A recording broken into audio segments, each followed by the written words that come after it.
오늘 본문은 과부와 불의한 재판관에 관한 비유입니다. 과부가 재판관을 찾아가서 자신의 억울함을 호소하나 그가 듣지 않다가 계속된 간청에 그가 마지못해 그 원한을 풀어주는 그런 이야기입니다. 이 이야기를 볼 때마다 떠오르는 경험이 있습니다. 제가 군대를 제대하고 다니던 대학을 그만두고 수능을 다시 준비하던 때가 있었습니다. 그때 평소 잘 듣지도 않던 라디오에 마음이 쏠려서 애청을 하게 되었는데 극동 방송이라고 기독교 관련 방송을 자주 들었습니다. 라디오 DJ의 목소리가 아주 좋았었습니다. 하루는 그 사무엘상 5장을 이렇게 성경을 읽고 있는 중에 되게 좋은 그런 묵상의 내용이 떠올랐습니다. 그 본문은 블레셋 사람들에게 빼앗긴 하나님의 언약궤에 관한 내용입니다. 블레셋 사람들이 하나님의 언약궤를 빼앗아서 그들의 신인 다곤, 그 신전의 다곤 신상 옆에다가 하나님의 궤를 놓아둔 그런 일입니다. 하루가 지났는데 그 다음날 사람들이 가보니 이 다곤이 얼굴을 땅에다가 대고 있는 겁니다. 그래서 이상하다고 생각하고 이렇게 다시 또 세워둔 것이죠. 그리고 그 다음 날에 갔더니 얼굴이 또 땅에 닿여 있고 손과 머리가 이렇게 또 문지방에 있고 또 몸통만 남아있는 그런 일이 벌어진 것이죠. 그래서 이 일에 대한 하나님의 그런 또 마음 주심이 있어서 그것을 묵상하게 되었습니다. 그날 밤의 장면이 막 떠오르는 겁니다. 하나님이 다곤 신전에 들어가셔서 그날 밤 이렇게 말씀하시는 거죠. 다곤에게 다곤 머리 박아. 원산폭격이죠. 그러니까 대가리 박아 이렇게 이야기를 하는 거예요. 어디서 고개를 들어 이렇게 막 호통을 치시는 거예요. 그래서 다곤이 살짝 마음에 쫄림이 있고 이렇게 두려움이 있어서 그 얼굴을 땅에다가 댑니다. 그 다음 날이 됐더니 사람들이 갔더니 그가 얼굴을 땅에 대고 있는 것이 이상하여 생각하였지만 다시 세워두는 거죠. 그 다음날 밤이 되었습니다. 하나님이 또 다곤에게 이야기하는 거죠. 대가리 박아 이렇게 또 시키는 겁니다. 그런데 이번에는 다곤이 이렇게 버팁니다. 싫어요. 그랬더니 하나님께서 다시 한 번 더 말씀하시죠. 고개 숙여 딱 이야기하는데 그 다곤이 이제 버팅기며 반항을 합니다. 어디 잡혀온 주제에 나에게 이렇게 큰 소리를 칠 수 있느냐고 막 이렇게 대드는 겁니다. 그러자 하나님께서 그의 손과 이렇게 머리를 이렇게 나누시고 몸통만 남게 하는 그런 일이 벌어집니다. 그 이후로부터 이 다곤 신전, 아스도트에 있는 다곤 신전을 드나드는 사람이 문지방을 밟지 않게 되었다고 성경은 기록하고 있습니다. 사무엘상 5장 1절에서 5절까지 나오는 내용인데 그게 그렇게 묵상이 되는 겁니다. 너무 과한가요?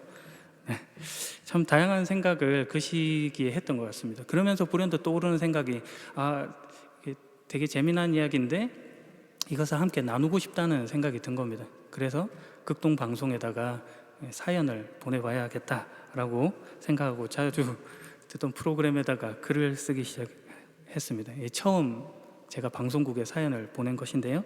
하나님의 통쾌한 승리, 이것을 그냥 같이 한번 나눠보자 하고 제목은 육회, 상쾌, 통쾌라고 짓고 그렇게 글을 보냈습니다. 방송국에서 제 사연을 틀어줬을까요? 예, 틀어줬습니다. 근데 저에게 조금 아쉽게 됐습니다. 왜 그러냐면은 라디오를 계속해서 듣고 있다가 제 사연이 나오나 안 나오나 이러고 있다가 갑자기 배가 너무 아픈 겁니다. 그래가지고 화장실을 갔는데 막 급하게 이제 일을 보고 딱 나왔는데 마지막 멘트가 나오는 겁니다. 재미난 사연 감사합니다. 문경조님께 감사의 말씀을 드립니다. 이렇게 이야기가 딱 되는 겁니다. 그래가지고 안 돼, 내가 보낸 첫 사연인데 이러면서 방송 한번 타보는 건데 내가 못 듣다니 막 이러면서 너무 아쉬워서 공부하는 책이 눈에 들어오지도 않고 다시금 글을 써야겠다라고 생각하고 컴퓨터에 앉아서 글을 썼습니다. 오늘 본문이랑 상관없이 이런 이야기를 왜 장황하게 하느냐, 이제부터 그 이야기가 나옵니다.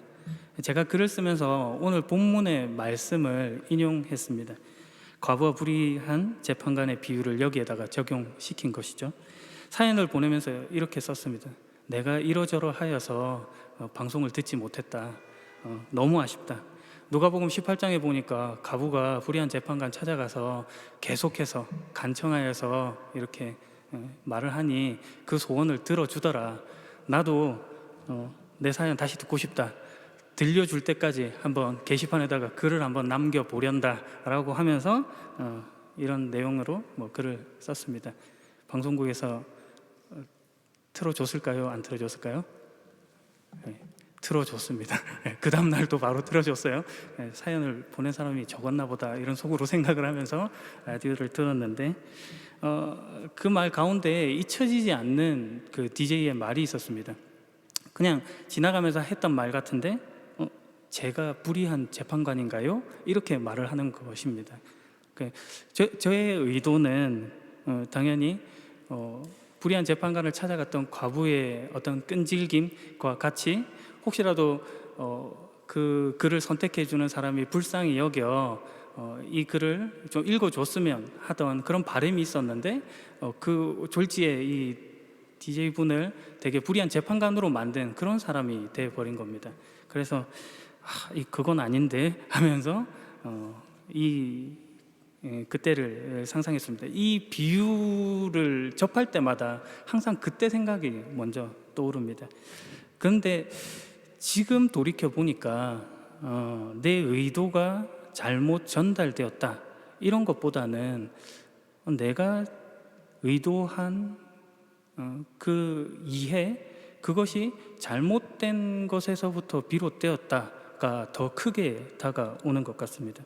오늘 본문이 과부와 불의한 재판관의 비유를 그릇되이 잘못 이해하고 해석하고 있었던 것입니다. 앞선 이야기에서 저의 생각은 명확했습니다. 간청하면 들어준다. 불의한 재판관은 안 들어줘도 하물며 하나님은, 선하신 그 하나님은 우리가 조르고 계속 때를 쓰면 들어주시는 분이 아닌가 하는 그런 생각이 이 본문 가운데서 이해되었던 것입니다. 그런데 그게 아닙니다. 오해입니다. 오늘 본문은 그런 내용이 아닙니다. 기도 응답을 어떻게 하면 받을 수 있는가 하는 그런 방법의 문제도 아니고 그것을 이렇게 하면 된다는 어떤 확률의 문제, 그런 것도 아니고 하나님께서 기도 응답을 주심에 있어 내가 요구한 것과 다른 것을 주실 수도 있다 하는 이야기에 대한 설명인 것입니다. 여기서 다를 수도 있다라고 하는 것은 그 기도 응답이 더디 이루어질 수도 있고 내가 요구한 것과 다른 내용으로 응답을 주실 수도 있다라고 하는 그런 내용입니다. 그러니까 너희의 기도가 상달되지 않는다고 하는 것이 너희의 어떤 열심, 치성 이런 것들이 미진하고 부족하여서 그런 것도 아니고 하나님이 너희를 무시해서 그런 것도 아니고 하나님께서 정하신 때와 모양이 있어 그렇다고 하는 그 뜻이 사실 오늘 본문에 담겨 있는 것입니다. 그렇다면 어떤 의미에서 어떤 맥락에서 그런 말씀을 주고 계신지 더 살펴보도록 합시다. 오늘 본문은 앞서 이야기 드렸던 것과 같이 비유의 말씀입니다. 지난 몇 시간 동안 우리가 비유에 대해서 살펴보았습니다. 비유라고 하는 것은 일상의 삶에서 가져온 그 어떤 구체적인 내용 이런 것들이 듣는 사람으로 하여금 비슷한 그런 판단을 요청하게 되고 그것으로 인해서 결단으로 나아가게 하는 어떤 특징들이 있다 이런 이야기들을 나누었습니다. 그러므로 비유는 일상의 이야기이기 때문에 쉽습니다. 그러나 그 쉬운 이야기 가운데 내용 자체는 이해가 되지만 그것이 지금 어떤 의미로 다가오는지는 잘 모를 때도 있는 것 같습니다. 그저 쉬운 이야기를 해주고 있다라고만 생각을 하는 것입니다. 사무엘하 12장에 가면은 범죄한 다윗에게 나단이 찾아가서 이야기를 해주는 그런 장면이 나타납니다. 어떤 성에 두 사람이 있는데 한 사람은 부자고 한 사람은 가난한 사람이었다. 부자는 양과 소가 많았고 가난한 사람은 사서 키우는 어린 암양 한 마리가 있었다. 그 암양에게 자신이 먹을 것을 나누어 줘 가면서 키우고 아이들과 함께 자라게 하고 그를 팔에 같이 재우고 그리고 딸과 같이 여겼다. 그런데 어느 날 손님이 부자에게 찾아왔는데 그 부자가 자기 소와 양 같은 걸 잡는 것을 꺼려하고 오히려 이 가난한 사람의 양을 빼앗아서 이렇게 그네를 대접하려고 했다. 이 이야기까지 딱 듣고 다윗이 막 화를 내는 건 거죠. 그 이야기 자체가 이해가 된 것입니다. 그러면서 말합니다. 살아계신 여호와께 맹세한다. 이 일을 한 사람은 죽어야 한다. 그는 무자비한 사람이다. 그러니까 나단이 이야기하죠. 그게 당신입니다. 바로 그 사람이 왕입니다. 이런 이야기를 하는 거죠. 다윗은 그 말을 이해했습니다. 그 내용을. 그러나 그것이 자기를 향하고 있는지는 몰랐던 것이죠. 오늘 본문의 이 비유 역시도 그 내용은 알지만 그 의도를 지금 모르고 있다. 이렇게 보시면 될 것 같습니다. 오늘 본문은 앞선 비유들과 이어져 오고 있는 내용입니다. 예수님께서 예루살렘으로 십자가를 지러 향하고 있는 중에 그 마지막 여정 가운데 이제 얼마 남지 않은 시간 동안 가르침을 막 쏟아내고 있는 것입니다. 그러면서 비유를 통해서 쉽게 설명을 해주고 있는 것이죠. 우리는 앞서서 누가복음 16장에서 불의한 일꾼의 비유를 들었습니다. 불의한 일꾼이 주인으로부터 그 일자리에서 물러남에 대한 소식을 듣고 일처리를 아주 이상하게 했던 그런 장면이 있었습니다. 그런데 그것을 주인이 보고 매우 슬기롭다라고 지혜롭다라고 칭찬해 줬던 그런 장면이었죠. 그때의 가르침은 그런 것이었습니다. 그가 내일을 위해 오늘을 준비하고 있더라는 것입니다. 그러면서 이어지는 이야기가 부자와 나사로의 비유를 살짝 언급을 했었죠. 방탕하지 마라. 허비하는 인생, 낭비하는 인생이 되어서는 안 된다 하는 그런 가르침을 살폈습니다. 그리고 이어지는 누가복음 17장에서 우리는 10명의 문둥병자에 관한 이야기를 살폈습니다. 거기서 예수님이 누구신가에 대해서 보았죠.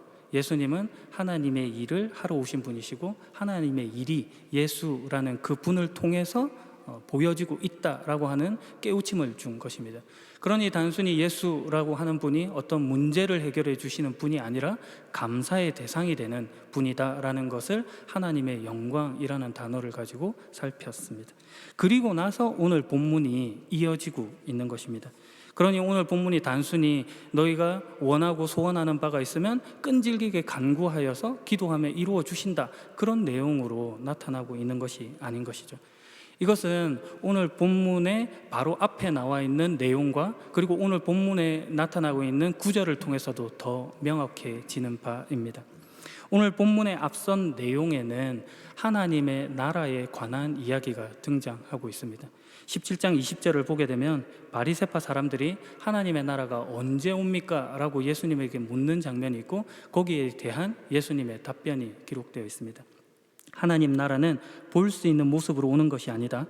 또 보아라, 하나님 나라가 여기 있다, 저기 있다 라고 말할 수도 없다. 왜냐하면 하나님 나라가 너희 가운데 있기 때문에. 그러면서 예수님께서 제자들에게 말씀하십니다. 너희가 인자의 날을 단 하루만이라도 보고 싶어 해도 보지 못할 때가 올 것이다. 그러면서 예수님께서 다시 오실 날의 모습이 뒤에 묘사되고 있는 것이죠. 오늘 본문의 8절을 보게 되면 이런 말씀이 주어집니다. 내가 너희에게 말한다. 하나님께서 속히 그의 백성에게 정의를 베푸실 것이다.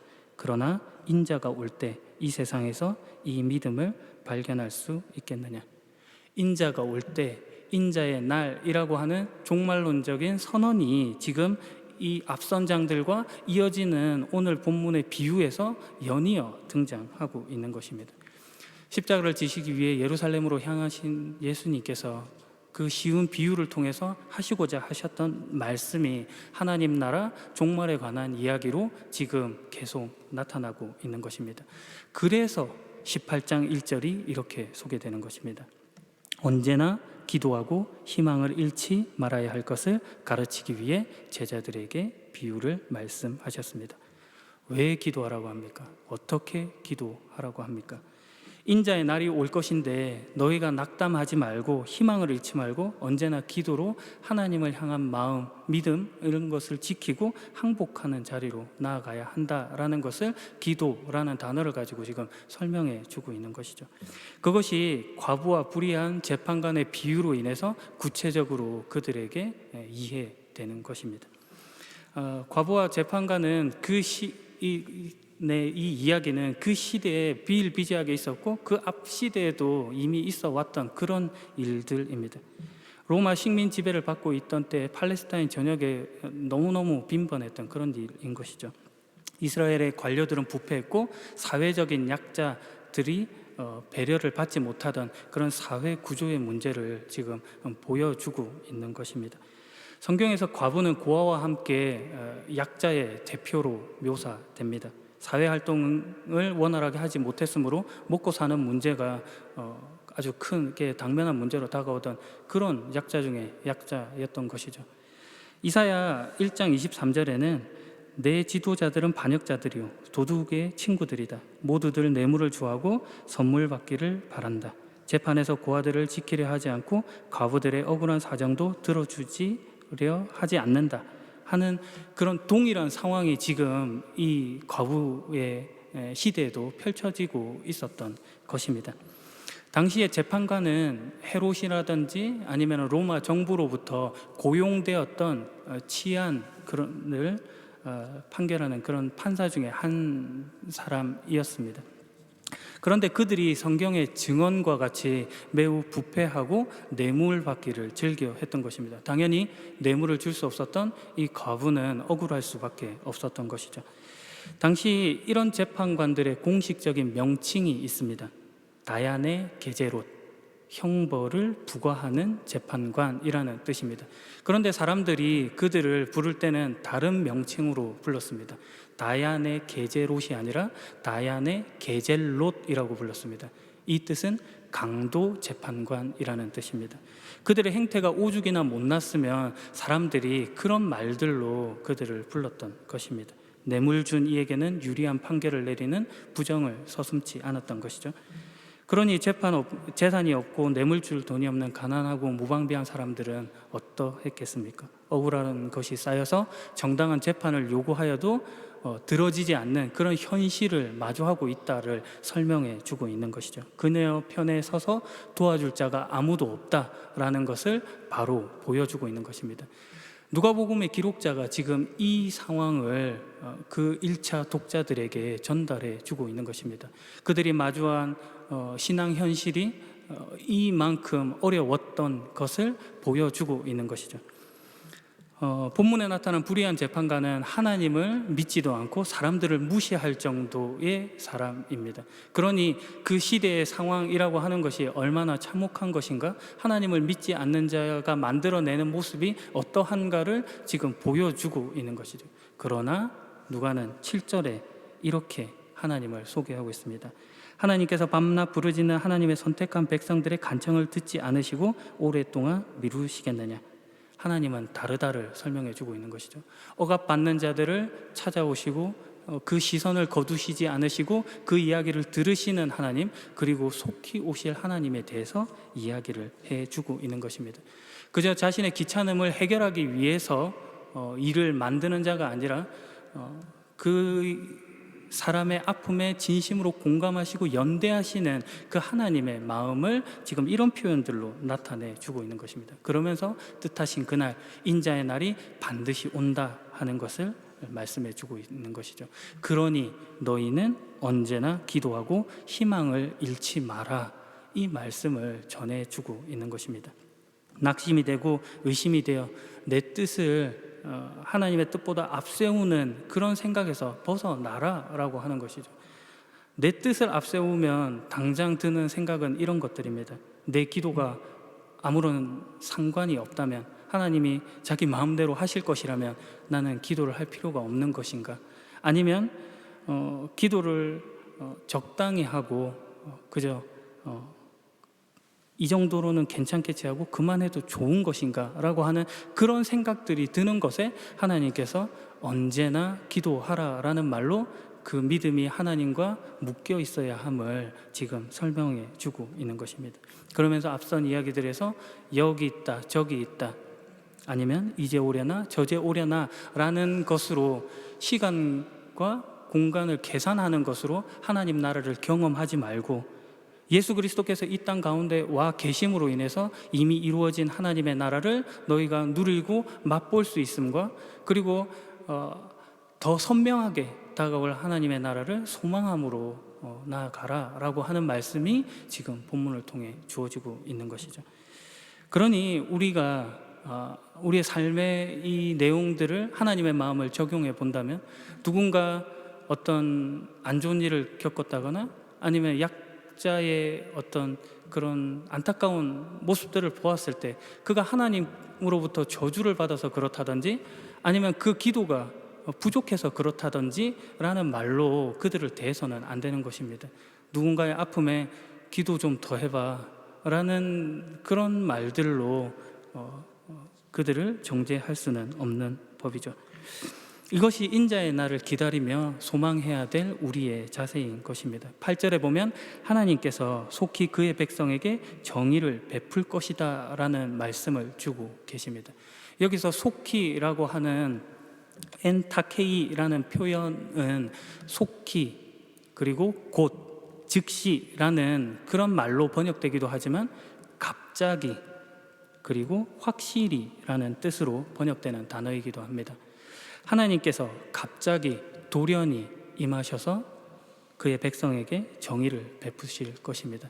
하나님께서 확실히 반드시 임하셔서 그의 백성에게 정의를 베푸실 것입니다. 하나님의 강력한 의지의 표현입니다.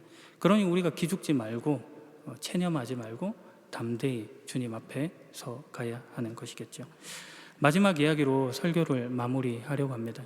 우리는 극장에 가면 광고로 나오는 다양한 안내를 볼 수 있습니다. 그 중에서 비상구가 어디에 있습니다 라는 그런 표현을 자주 보게 되죠. 비행기를 타도 우리는 그 승무원들이 하는 그 많은 동작들을 보게 됩니다. 산소가 부족할 때 그 마스크가 어디서 나오고 그것을 어떻게 써야 되는지, 그리고 만약에 바다 같은 데 가라앉았을 때 이렇게 튜브 같은 게 펼쳐지고 그 미끄럼을 타고 어떻게 내려가는지 하는 그런 것들이요. 우리는 그런 경험들이 너무나 많이 쌓여져 갈 때마다 익숙한 것으로, 그리고 그 일이 나에게 일어나지 않을 것으로 생각하면서 흘려 듣기 쉽습니다. 너무 쉬운 이야기, 뻔한 이야기라고 생각하는 것이겠죠. 그러나 정작 그 일이 닥쳤을 때 적지 않은 당혹감을 가질 것은 분명합니다. 하나님께서, 예수님께서 오늘 우리에게 비유로 쉽게 말씀해 주십니다. 그 가운데 하나님께서 우리에게 당부하시는 말씀을 기억해야 할 것입니다. 오늘 여러분들께서 그런 신앙의 진보를 이뤄가시는 여러분에게 예수님의 이름으로 축복합니다. 기도하겠습니다. 약한 자로 강하게 하시는 주님, 주님의 신실하심이 무궁하며 그 영광이 찬란합니다. 소망할 수 없는 어두운 터널 속에 있는 자를 외면하지 않으시고 찾아오시고 동행하시고 자신과 묶으신 하나님이심을 고백합니다. 주님, 말세의 때 믿음의 길을 걸어가겠습니다. 주님과 호흡하며 주님을 더 깊이 사랑하겠습니다. 주여, 자비를 베풀어 주옵소서. 예수 그리스도의 이름으로 기도합니다. 아멘.